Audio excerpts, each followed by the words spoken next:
Bonjour à toutes et à tous, merci de votre très belle fidélité. Cette méditation va couvrir vendredi et samedi. L'infatigable apôtre Paul se réjouit dans sa visite aux chrétiens de Thessalonique parce qu'ils se sont convertis au bien véritable. Il écrit dans sa lettre: « Les gens racontent à notre sujet l'accueil que nous avons reçu chez vous. Ils disent comment vous vous êtes convertis à Dieu en vous détournant des idoles afin de servir le Dieu vivant et véritable. » Servir Dieu en se détournant des idoles.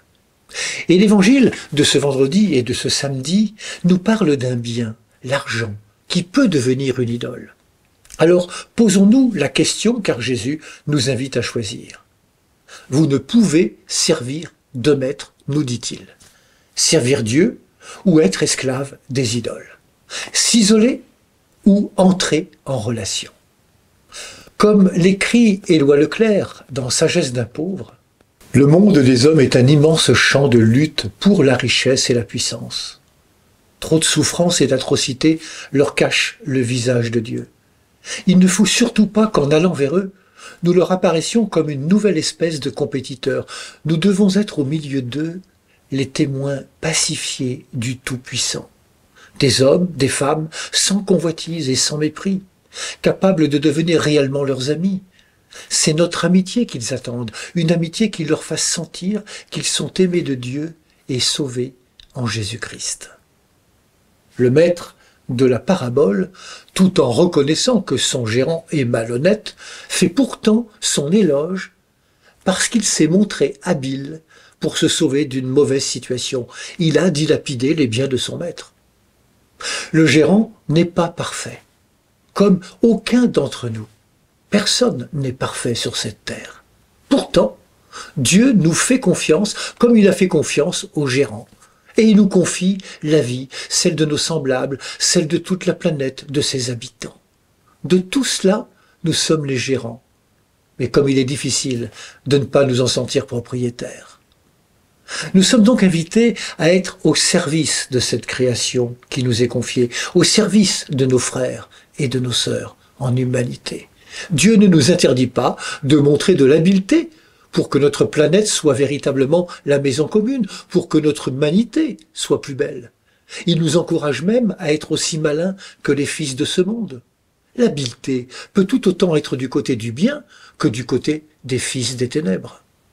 Comment allons-nous montrer de l'audace pour la sauvegarde de la maison commune et la fraternité universelle? Nous faire des amis, n'est-ce pas construire cette fraternité? Jésus dénonce l'argent quand il devient une idole, qui fausse nos relations à Dieu et aux autres. Cet argent, Jésus le qualifie de trompeur, car il donne souvent l'illusion que l'on peut s'appuyer sur lui. Mais ne nous laissons pas tromper, nous dit le Christ. Agissons et vivons afin que nos ressources soient au service de la relation. Quel est ce bien véritable dont parle le Christ, sinon la relation vraie que nous avons pour Dieu et pour notre prochain? Le pire qui peut arriver à ce gérant malhonnête, c'est de se retrouver isolé et seul, sans travail et sans relation. Or, son habileté, dont le maître de la parabole fait l'éloge, ne lui servira pas pour s'enrichir, mais bien pour se faire des amis, nous dit l'Évangile. Pour terminer, réentendons ce que le pape François disait dans son exhortation Carida Amazonia.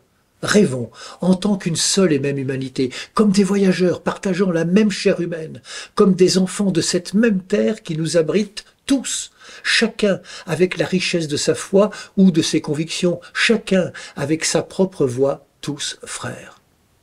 Oui, usons de notre intelligence, de nos trouvailles, de nos ingénuités, de toutes nos capacités pour collaborer et construire cette maison commune dans la fraternité qui seule donne sa juste place à notre humanité.